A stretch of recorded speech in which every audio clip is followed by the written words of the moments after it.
Ni ka jakumasu ye sigiɲɔgɔn tu kɔnɔna na sani ka kɛlɛkɛsiɲɛ bolo da ko bi ta bɛɛ kan i b'a sɛgɛsɛgɛ ni sigiɲɔgɔn na ɲi t'a kɔnɔ nɛgɛ kanɲɛ mɔgɔ sanga 30 bɛ a kan Mali jamana fan 4 bɛɛ lajɛlen fɛ k'aw fo k'a waleɲuman dɔn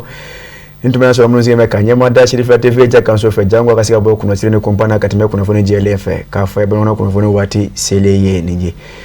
jɛkuluba min sigilen bɛ Mali jamana kɔnɔna na kunnafonidilaw dɔw fɛ minnu ka baara ye ka kunnafoni sɛbɛn gafe la Association des éditeurs de la presse privée au Mali o ye o ka sigi balɛ dɔ kɛ ka bɛn ni sibiri dɔ desamuru tile 27 san 2025 ye o jabala la ACI 2000 la sigi kun ye ka se ka na hakili jagabɔ kɛ o ka gafew kan gafe minnu bɛ maana sigi u ka jɛkuluba in yɛrɛ sigi cogo kan ani a baarala cogo fo ka se ka yɛlɛma kuraw dɔw ka ɲɛsin a mɔ o ni o ɲɔgɔn caman a baaraw labana ka kɛ sababu o bolo o ka se ka hakili fɔlɔfɔlɔw kɛ hali bi babu caman kan minnu nafa bɛ se ka ye o ka tɔn yiriwali baaraw la kala donna k'a fɔ ka sanga ni baara in yɛrɛ nafa ye a seriyala kunnafonidilaw caman fɛ kɛrɛnkɛrɛnnyaama ka bɔ o ka jɛkulu kɔnɔna na o siratigɛ la min bɛ tali kɛ ASEP yɛrɛ a ma ɲɛma la a labana ka ɲɛfɔli kɛ sigi kun kan an ka kunnafoni ɲinaw Mamadu Benisiru Sumano ani Baba Keta olu ka kunnafoni galamani na an ka jɛ ka ɲɛma da a fɛ an bɛ lajɛrɛ min na bi ni o ye kana kuma gafe minnu bɛ sɛbɛnni minnu bɛ an ka tɔnba ni min b'a la ɲɛnamaya n'a bɛ fɔ a ma ko statut règlement intérieur o baara min n'an b'a la sɔgɔmada na a miirina nana a mɛnna a nana depuis bureau min tun bɛ an kunna n'o kun ɲɛmɔgɔ tun ye Usman Daw ye an bɛɛ ka président kun don à l'époque ale ka wagati kɔnɔna la gɛlɛya dɔw donna gestion kɔnɔna la parce que bɛnbaliya dɔw kun donna tɔndenw ni ɲɔgɔn cɛ a ka mandat ban wagati la a kun ye laɲini kɛ a ye an ka maakɔrɔw wele an ka association yɛrɛ minnu ye a créer a tun y'u wele k'a f'u ye k'u ka fara ɲɔgɔn kan ka fɛn bɛɛ lajɛlen k'a ye assemblée min fɛn kɛ pour que bureau kura ka sigi bɛn ka se ka sɔrɔ an ka se ka bureau sigi basigi kɔnɔna la donc o commission tun y'an bɛɛ wele ka kuma an fɛ donc o kuma ɲɔgɔnya ninnu wagati ninnu na o kuma kɔnɔna la o y'a yira k'a fɔ ko gafe minnu bɛ an ka tɔn la ɲɛnamaya ko en tout cas majɛ caman bɛ a kɔnɔna la et que ni bureau kura sigira a k'i jija cogo bɛɛ lajɛlen na ka se ka au moins gafe ninnu ka tila ka o la kurakuraya donc ala nana ka n'a ye an sera ka assemblée nin kɛ hɛrɛ ni baden kɔnɔ basi ma k'a la anw nana ɲɛmɔgɔya la donc an nalen an ye baara fɔlɔ min kɛ san 3 nin kɔnɔ an bɛna an bɛ baara kɛ cogo di an y'o baaraw de daminɛ fɔlɔ donc o baara kɔnɔna la an ye ɲɔgɔn sɔrɔ Banakɔrɔ an ye retraite kɛ ka taa baara kɛ an ka plan d'action triennal kan Sadou Yatara ni o ye o kun y'o fana commission ɲɛmɔgɔ wagati min ye proposition k'an ye texte kan an ka plan d'action kan donc ale ye ASEP fana premier président ye donc an taar'o kɛ min na an seginna ka na an nana ka na o document an nana ka na présenter assemblée générale ordinaire la yan bureau la k'a fɔ san 3 kɔnɔ an bɛ baara kɛ cogo min a filɛ nin ye donc o yɛrɛ fana document kɔnɔna la baara fɔlɔ min an kan ka kɛ o de ye k'a fɔ ka texte ninnu an bɛ se ka relecture kɛ cogo di ka proposer en tout cas an b'a relecture kɛ pour que ka adopter donc an tilalen o assemblée la ka plan d'action adopter an ye commission dɔ sigi tuguni n'o commission fana kun président bɛ ni doyen Sadou Yatara mais an ye ancien président k'a la maakɔrɔ wɛrɛw bɛ an y'u k'a la an k'u ka proposition dɔ kan o ye kalo kelen kɛ u ye baara kɛ donc o baara bannen de kɔfɛ sisan an sɔrɔla ka assemblée extraordinaire convoquer k'a yira k'a fɔ an bɛna ka na présenter mɔgɔw la statut ni règlement intérieur kura min an bɛ fɛ bureau ka association ka laɲɛnamaya ni fɛn minnu an bɛn'o kɛ donc o kɔnɔna la fana an y'a yira k'a fɔ ko gɛlɛya dɔw b'an ka fɛn kɔnɔ bi parce que déjà n'a kɛra k'a fɔ ko texte tɛ respecté a bɛ kɛ désordre ye donc an bɛ se k'o désordre bɔ cogo di assainissement bɛ se ka na fɛn na cogo min na fana an ka baara fana bɛ se ka kɛ professionnalisation kɔnɔna la pour que an ka fondamentaux ye min ye n'o éthique ni déontologie o bɛ se ka respecté cogo min na donc o bɛɛ lajɛlen kɔnɔ document nin fana kɔnɔ an y'a yira k'a fɔ président mɔgɔ tɛna se ka wuli tuguni k'a fɔ k'i bɛ kɛ président ye ten tuguni o bɛ sɔrɔ fɛn min fɛ tuguni an fɔra ko n'i ye fonctionnaire de l'État ye i tɛ se ka président ɲini n'i ye collectivité fana n'i ye fonctionnaire i tɛ se k'o président ɲini agent collectivité i tɛ se k'a ɲini ni i fana fɛn fana an ka cotisation fana n'i tɛ cotisation fana n'i tɛ k'a sara régulièrement i tɛ se ka président ɲini ni comment on appelle ça fisc fana au niveau de l'INPS également aussi si tu n'es pas régulier là-bas i tɛ se k'a président fana ɲini régularité fana na san 2 i kan ka kɛ régulier avant que fɛn wagati ka se donc an y'o fɛnw don a kɔnɔ o ye président ye parce que an y'a fɔ gɛlɛya fanba bɛ o yɔrɔ de la n'an sera ka ɲɔgɔn faamu o la o tɔw bɛ nɔgɔya mais min ye cotisation fana ye an y'a yira fana k'a fɔ ni mɔgɔ mɔgɔ n'i kɔni ye san 1 ɲɔgɔn kɛ k'a sɔrɔ i ma cotisation sara donc maintenant i bɛ considérer comme i tɛ tɔn yɛrɛ tɔnden ye tuguni bureau yɛrɛ fɛn fana na fana c'est pareil n'i ye kalo 6 kɛ k'a fɔ ko i tɛ ka bɔ donc maintenant i tɛ se ka jate tuguni comme tɔnden donc an y'o innovation damadamaniw k'a kɔnɔ an ko k'an bɛna o de présenter mɔgɔw la walasa au moins ku ka hakilina da kan n'an bɛnna min kan an bɛ baara kɛ n'o ye mais ka b'o fana bɛɛ la an bɛna carte fana k'a la cette fois-ci donc carte membre bɛ k'a la o carte membre donc mɔgɔw b'a fɛngɛ a bɛ ta n'i bɛ carte membre ta i b'a ta 1000 n'i y'a ta 1000 c'est pour 3 ans c'est pour tout le mandat donc maintenant mɔgɔkɔrɔw ani mɔgɔkɔrɔ min fɛ ka don bɛɛ lajɛlen bɛna na carte ta en tout cas la carte de membre de la CEP ka b'o la fana nin fɛn kɔnɔna la a ka kan fana n ka fɛsɛfɛsɛli dɔ kɛ n ka discours kɔnɔ n y'a fɔ o ye an ka divers kɔnɔ fana an bɛna na fɛn dɔw fana fɔ min ye haki kun y'anw approché k'a fɔ ko a bɛna monitoring kɛ bɛɛ b'a dɔn k'a fɔ ko radio ni télé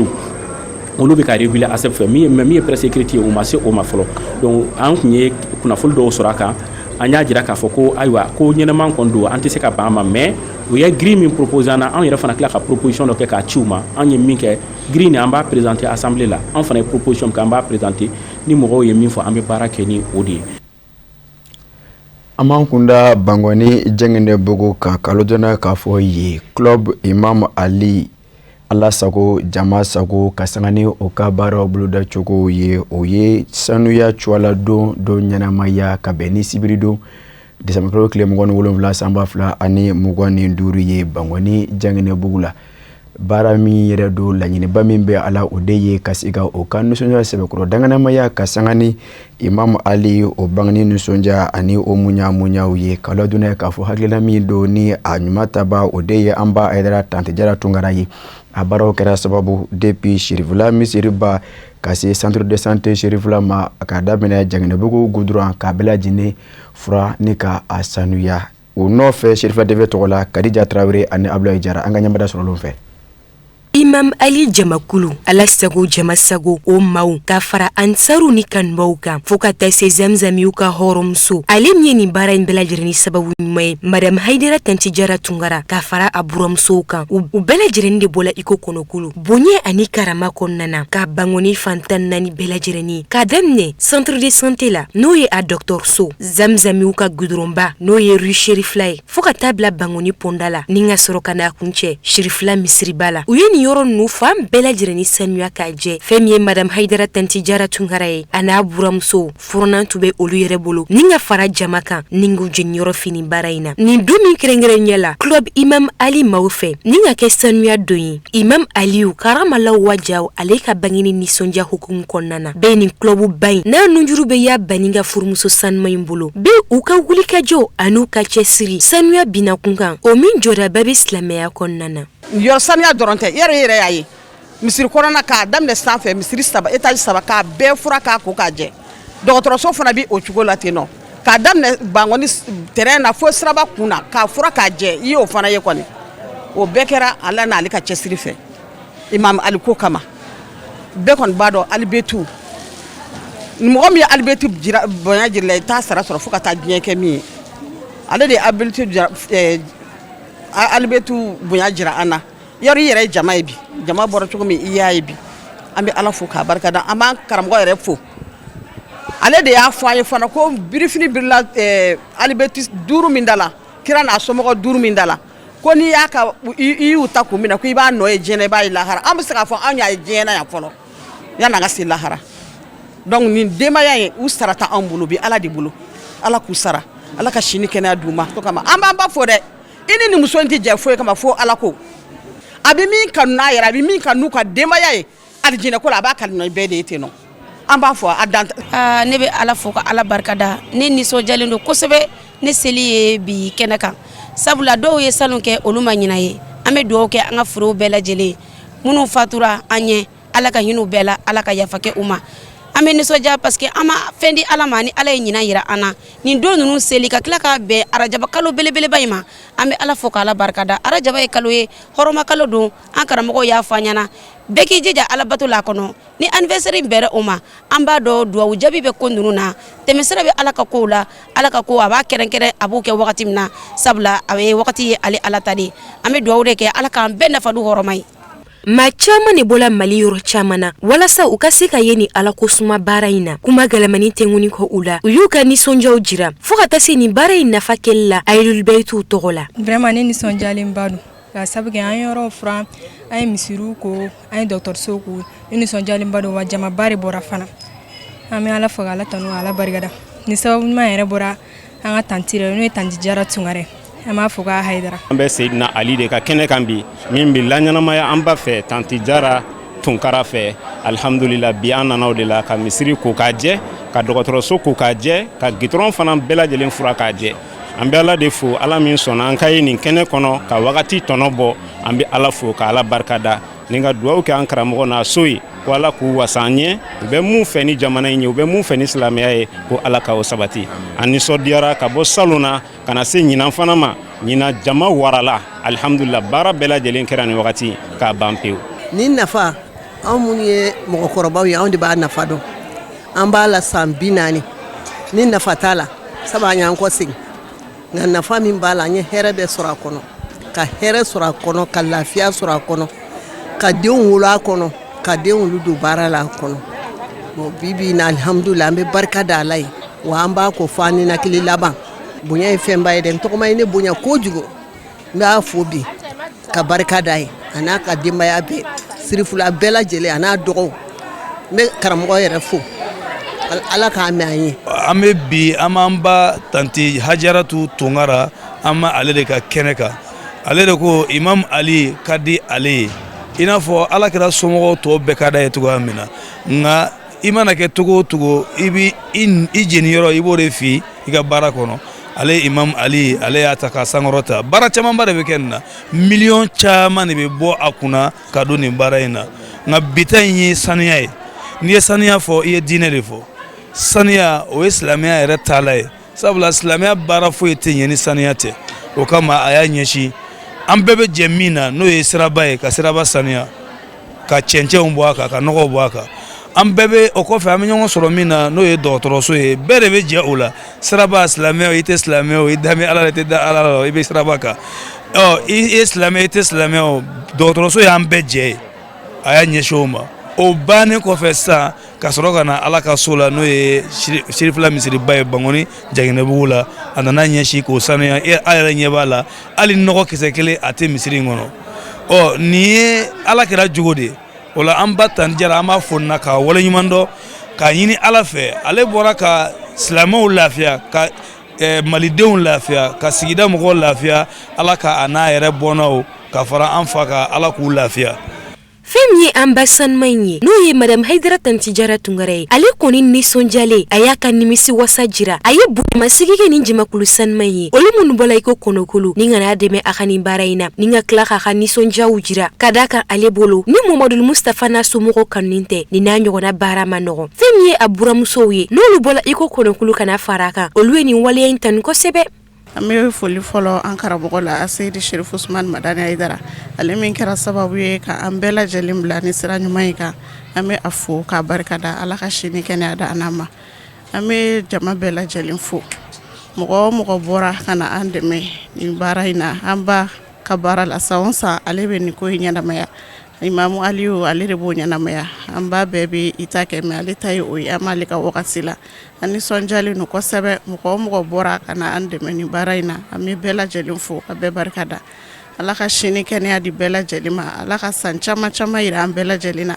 Ala ka minɛnkow bɛɛ nɔgɔya ka laɲiniw sabati ka niw kɛnɛya di k'an bɛɛ ka laɲini sabati. Club Imam Ali Ala sago jama sago jamakulu sanuma u y'a jira u ka nin baara in senfɛ ko nin n'a ɲɔgɔnna waleya n'o bɛ sanuya ko fɔ o ni diinɛ bɛ taa sira kelen fɛ ka d'a kan n'i ko silamɛya i ko sanuya an bɛ aw ladɔnya k'a fɔ ko nin donba min kɛrɛnkɛrɛnya la arajaba kalo kɔnɔna na Club Imam Ali maaw fɛ ni ka kɛ sanuya dɔ ye Imam Aliyu karamala wajab ale ka bangeni nisɔndiya kɔnɔna na a kun cɛla ni dumuni dumanw kɛli ye.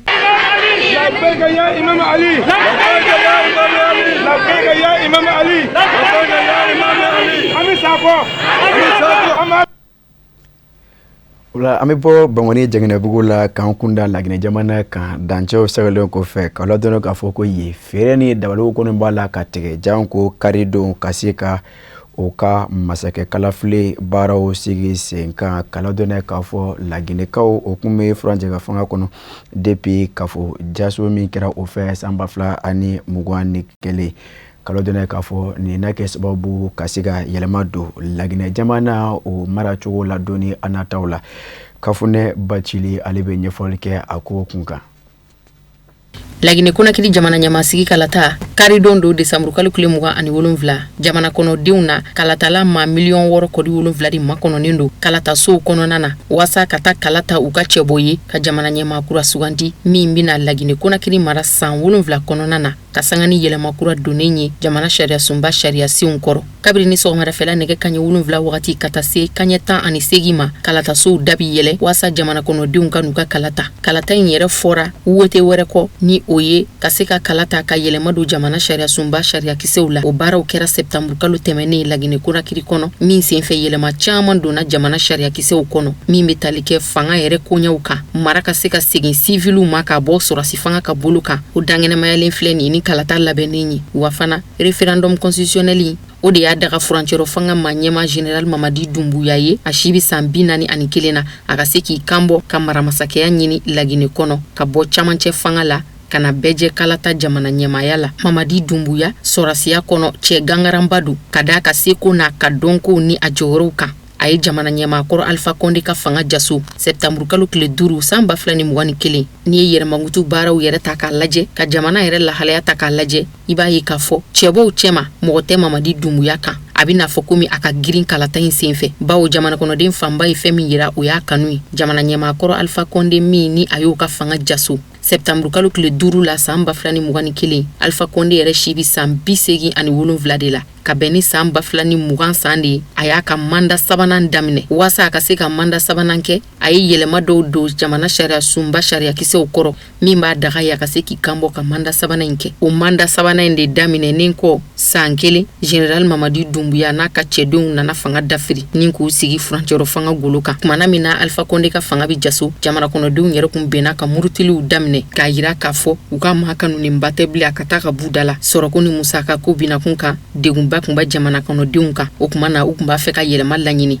ori siratige ka Mamadi Doumbouya na ka chebo na fanga dafiri kana ni furancero fanga yi lagine kuna kiri konnana jamana nyamasi kalatai nabina na ke karidon chebo kononton ulu de bina gwasa nyogona politiki ku bina kunka politiki shekasi dondon chamon bena kasangani jamana nyamasi kalatai munu sentna ye aparala jango ku kambo chebo yako kalo laban nun konnana kerengrene ala avril kalo temeni kuma namina ni referendum constitutionnel wote kuna foni dara jamana manyema ufe kahira kafo yele makasika don jamana sharia sumba sharia kise ukoro mimbi ke sababu ye boka ke furancero fanga kono ninga na ni civili fanga yi bara chama ndangene mayara osiraka inafoko mi kalata gafe ulabenku kalata tita mine mununko yele makura donin ko fe jamana sharia sumba koro la famunyalu fana bolo dara wasa jamana sharia sinkura uye munfo jamana kono dum be kasiko shido o labe on bela jelim la singa ka kon jamana nyamasi kalata nye sharia sinkura mi ni lagine kona kilika fanga bi kake oka yele ma chama yira konnana abi daga jamana nyema yi aka manda ke san wolonvla konnana folo san woro kundu o manda folo banin ko fe ibiseki kana boki yire no na bla ku flananke ititeme oka shiku fana donala ni shi janfara kasi hakedoma eti seki kambo kake cheboyi jangu ka lagine kuna kiri mara jamana nyema sigiyoroku o fana talendo bala ati daga mayi ikito jamana koka ki kana boka ke cheboyi lagine ka de munu nyere sigilendo lagine kono kambo libi daga uludeye munu nyere ti politiku ton kono nu ya kanu ku kambo candidat indépendant sirabe olu fana bolo uka fanga nyine ferebna keka wasablon flade blasinka sena wasablon ani assemblée nationale o bela jelenye nouvelle constitution sharia ki se kura kono kuma wiye kalata labeni abena na kolosi direction générale des élections fait o chakeda e kalata ku kunya kalfalino chakeda mina bara nunu nyemo ya na bunya na karama bela jelembe lagine kona kiri jamana ministry so bolo ministry so minka chawbe nyeshi marabolo ko ni marachema boli kuma u kerefe bara bi jatimine kulu fe observateur national indépendant des référendums et élections on assure jamana nyamasi kalata imina na fo lagine kona kiri politiki ko shekasi dondon chaman ko bari sabu kadaka amadaga uye uku kambo ninga manda were nyini jamana nyema Alpha Condé o sentna yala bari ashi janfara Sidiya Touré kabo Union des forces républicaines konnana kafara Selun Dalen Diallo ka Union des forces démocratiques de Guinée ulu balla kambo lila bari sabu kadaka usigilente jamana kono ministri nyema koro Lassana Kouyaté ani ministri koro Ousmane Kaba somake uka kambo ligafila Namboro Guinée amankunda Nigeria jamana konnana kawladona kafo ye mimbe talike l'Amérique jamana wulumasiri tabawla oyoto sani duguche kasusulu doke kajeshi dine famacho jugu mauka kulu kɛrɛnkɛrɛnnen dɔ ma État islamique kunnafoniya do min dira l'Amérique jamana o ma ɲɛmaaba yɛrɛ Donald Trump de fɛ. Karamɔgɔ Musa Foma ale bɛ walawalali kɛ a ko kun kan. Bisu ina nga diɲɛ kɔnɔ Amérique jamana surasiya ye bundeli kɛ Nigeria dugukolo ka ɲɛsin jarawele jakulu État islamique en Afrique de l'Ouest mo n'o ye ESWAP ye olu minnu bɛ k'u ta kɛ chrétien diinɛ maaw faali ye Nigeria dugukolo ka faali min ɲɔgɔn ma deli ka ye nin ye Amérique jamana ɲɛma Donald Trump ka dakuruɲaw ye a ye minnu bila bɔlɔlɔ kan a ko ale mɛnna ka kangari da jarawelelaw ye Nigeria dugukolo ka ko n'u ma chrétien fa dabila a laban bɛ bɔnɛ jigi u ka wa ko nin ye bɔnɛ jigilen ye u ka bisu in na ko a ka kɛlɛbolo bundeli damadɔ o kɛra o fɛ Nigeria dugukolo ka ɲɛsin maa ninnu ma bundeli cogo min ɲɛdɔ bɛ Amérique jamana kɛlɛcɛw dɔrɔn de la diɲɛ kɔnɔ Donald Trump ko a tɛna jɛn n'a ye maaw ka silamɛya diinɛ berefini bere u yɛrɛ ka ni ka maaw bɔ u taabolo kan a ko chrétienya bato min n'an b'o la n'o ye Noël ye matigi Yesu ka bangeni ko sanbɛ foli dɔ ka ɲɛsin jarawelelaw ma u bɔlen kɔ diɲɛ kɔnɔ Amérique jamana surasiya ɲɛmayaso Pentagon ɲɛma o kun ye a jira k'a fɔ a bɛ bonyamasegin kɛ ka ɲɛsin Nigeria ma ɲɛmaw ma olu minnu ka dɛmɛ bonyana ko in dangɛnɛmayali la ko wa don nataw la u kan ka bundeli wɛrɛw fɛnɛ kɛ Nigeria dugukolo kan Amérique jamana surasiya min bɛ farafina kɔnɔ na n'o ye Africom ye o ɲɛmayaso fɛnɛ ye laseli kɛ bɔlɔlɔ kan k'a fɔ Nigeria jamana ɲɛmaw yɛrɛ de y'a ɲini Amérique jamana ɲɛmaw fɛ Sokoto marabolo u ka yen bunde Tangaza fanfɛlaw ni Tambuwa fanfɛlaw Sokoto mara la n'o ye Nigeria gagna ka yanfa ye ka dige a kɔrɔ yanfa ka olu yɔrɔw de bundera ni doronuw ye kunnafoni di so dɔ ka fɔ la Nigeria ni o ye Arize kunnafoni wɛrɛw nana n'a ye k'a fɔ Kwara mara la dugu min wele ko Ofa o fɛnɛ bundera Amérique jamana ɲɛma Donald Trump fɛ kɛlɛko ɲɛdɔma ŋana dɔ Nigeria dugukolo ka a ma sɔn k'a tɔgɔ di ale y'a yira k'a fɔ Amérique jamana mugu filita min ni Amérique jamana bi yanga n'a ye ko Tomahawk k'a y'o fɛnɛ fili Nigeria a don ko mugu filita ninnu wulila Amérique jamana kɛlɛkɛ kurunba dɔ de kan min bɛ kwaji ka surunya farafina tile bi yanfa a kwaji ma jamanaw la o fana b'a sɛnsɛn k'an kunda diɲɛ fan wɛrɛ kibaruyaw kan a bɛ lakale karamɔgɔ Musa Fɔnba fɛ.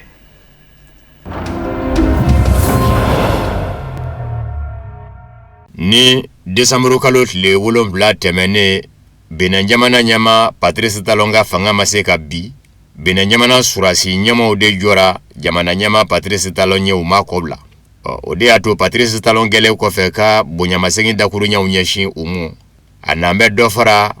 a surasi ɲɛma caman ka jala kan ka bɛn ni juma Desanburu kalo tile 26 ye minisiriw ka ladala lajɛ kɛrɛnkɛrɛnnen senfɛ surasi ɲɛma 6 dɔ farala olu ka jala kan ka daminɛ polisiya yɛrɛ ɲɛmaaba la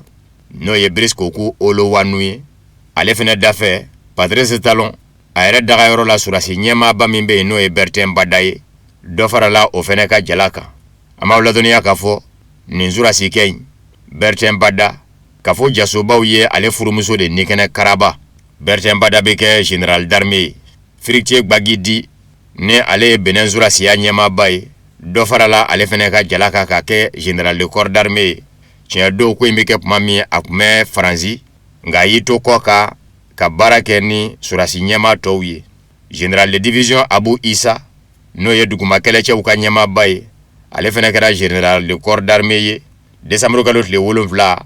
minnu kun b'a fɛ ka Patrice Talon ka kafo jaso u kun y'ale de ɲɛnama minɛ ka fara garde nationale ɲɛmaaba fɛnɛ kan n'o ye colonel Fayizu Gomina ye dugu jɛlen u tilala ka labila ninnu maa fila bɛɛ bɛ kɛ généraliw ye Patrice Talon yɛrɛ sa a ka danayama kɛrɛnkɛrɛnnen min bɛ surasiya kɔnɔ n'o ye colonel major Dieudonné Tovo Jire ye ale fɛnɛ bɛ kɛ général de brigade ye ale ni a nɔfɛmaw de ka wulikajɔ kɛra sababu ye ka Patrice Talon ka fanga kisi bini ma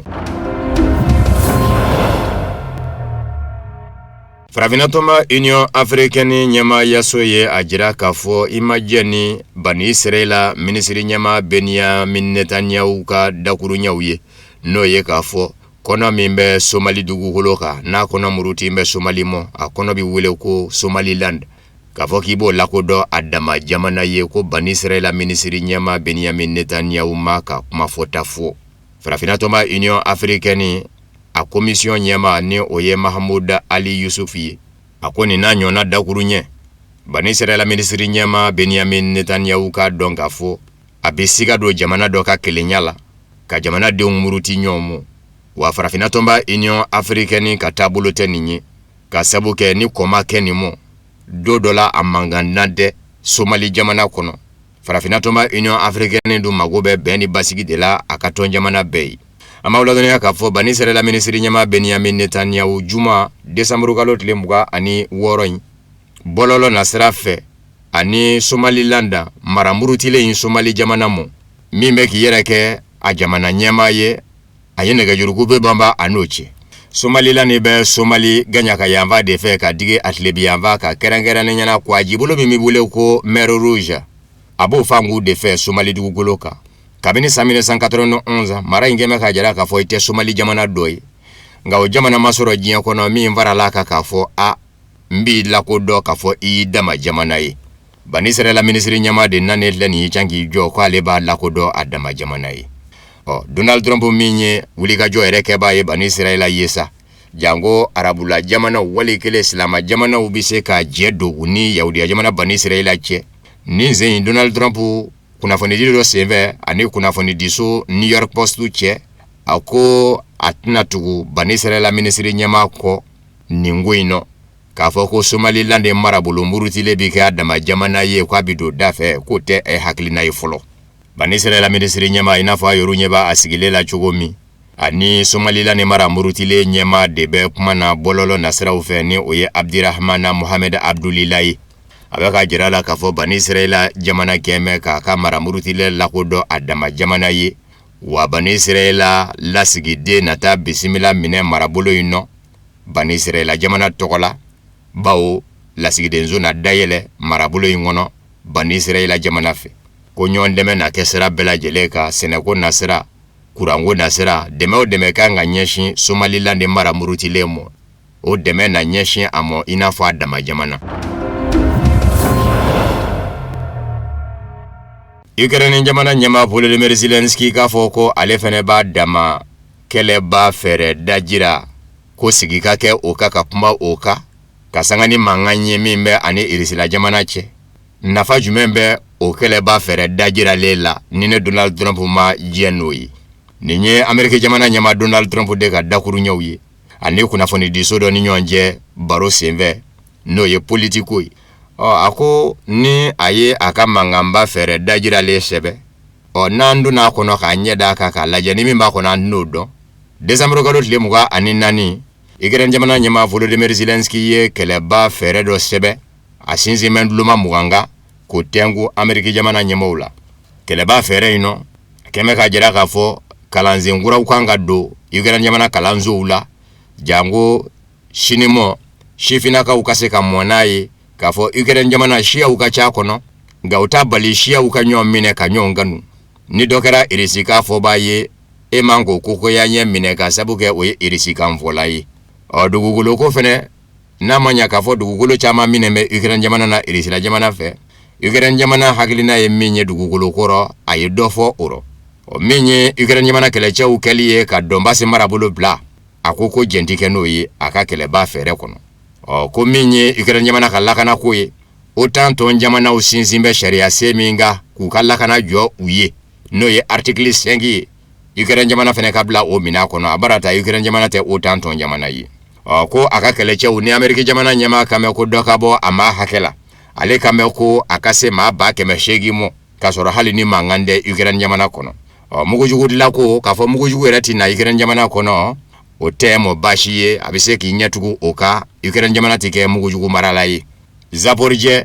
kuran nu ta yɔrɔba min bɛ yen ni mankan bɛ senna o yɔrɔ nɔfɛ a ye dɔ fɔ o fɛnɛ nɔ a ka kɛlɛba fɛrɛ kɔnɔ kwajibolo min bɛ wele ko Dnipro kurun ka muɲuko maɲaka o kan Ukraine jamana ka fɛrɛ o kwajibolo kan a y'i da se o mɔ kasoladenw mana minɛ ni u bɛ ka segin ɲɔgɔn mɔ kasoladenw segin ta hakɛw ka damakɛɲɛ dɔ ta kana caya ni dɔ ta ye ani kalata ka labɛn Ukraine jamana kɔnɔ i labɛn b'o fɛnɛ kama nin y'a ka laɲiniw ye kɛlɛba fɛrɛ dajiralen kɔnɔ nka Ameriki jamana ɲɛmɔgɔw ni a ma se ka ɲɔgɔn faamu ka sabu kɛ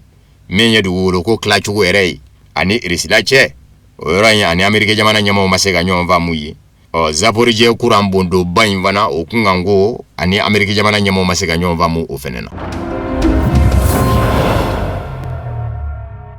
Sini jamana b'a jira k'a fɔ Ameriki jamana bɛ ka min kɛ Venezuela jamana la jɛnti kɛ ni a ye n'o ye ka don a ka tajidoni nguru ni diɲɛ seleke naani juafiyɛw lasɔrɔli cɛ ko bɛnda tɛ nin ye sini jamana minisiriso Babu Sendigi ka kuma ye minisiriso min ɲɛsin bɛ jagoko mɔ Babu Sendigi muso Hei Yonggyang kunnafonidi kɛnɛ dɔ senfɛ minisiriso la a ye nin kɔrɔfɔ lase sini jamana ɲɛmɔgɔw tɔgɔ la.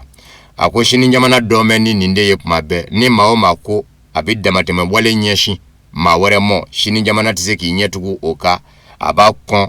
kɛnɛ kan ko bawo ko Ameriki jamana ɲɛmaa Donald Trump bɛ ka nin min kɛ nin ye ko diɲɛ sariya tɛ yen a tɛ ka min sɔsɔ a ko ka tajidoni ngurun bali a ka bɔ jamana dɔ da fɛ ka diɲɛ jamana wɛrɛ sɛgɛrɛ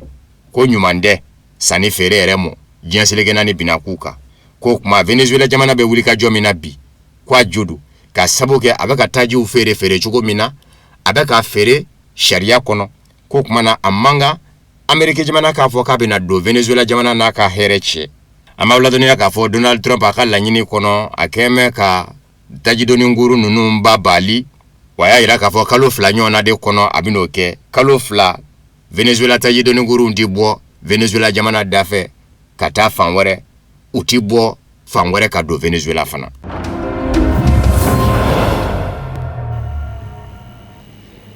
Aman hunda Maroko jamana kan baw ye min bɛ tali kɛ farafina ɲɔgɔn kunbɛba o selontan baaraw tako 35 la olu bɛ sen na ka sanga ni a don filanan balontanw ye Mali jamana ni Maroko jamana a kɛra fila ni bi ye baw balon banna 1-1 la n'i ye a ta ka lajɛ Maroko jamana kun galela ka cɛlu yara ka sanga ni Ibrahima Diazy ale ka wulikajɔ dɔw ye cɛdumakɔrɔbaw fɛ a labana ka jaabi Mali jamana fɛ kɛrɛnkɛrɛnnenya la sina yogo ka sanga ni o cɛdumakɔrɔba kelen ye ale fana ye cɛlu yara balontan kɔni banna o cogo la 2 bi 1-1 dolonda in kɔni bannen min bɛ tali kɛ Mali jamana solantarantanw na o kɔni labana ka dakurunya dɔw sɔrɔ ka lase an ka ciden kɛrɛnkɛrɛnnen Yusufu Kulubali ale ka kuma gɛlɛmani na an ka jɛ ka ɲɛmada o fɛ.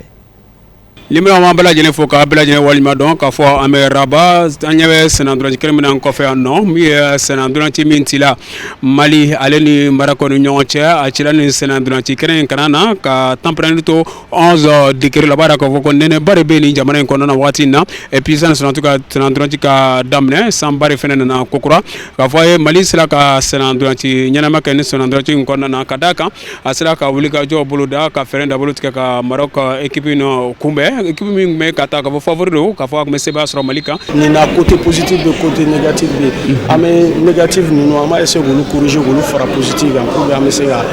ga takanya ça dépend nana un objectif de qualification follow compétition qualification ni objectif follow et objectif follow mon qualification sur la ani jon ame avancer de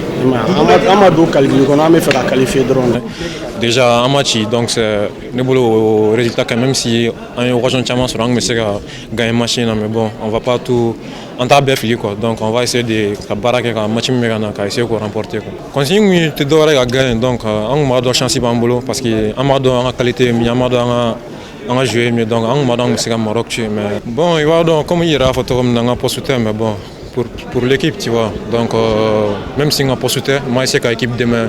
finalement senandronji kuncela flambina kele ani kele ay Mali équipe kura bi misala ka nyeda kura buluda misala ka Maroc équipe kumbe anna suro Maroc on folla ka bi de penalty c'est fait Mali a ekado ko dato la ka bi galze ka flambi kele ani kele bi Mali senandronji lo yara ka fo jongwala o flambi suro o manu sonja ko sebe ka da ka kala nyiti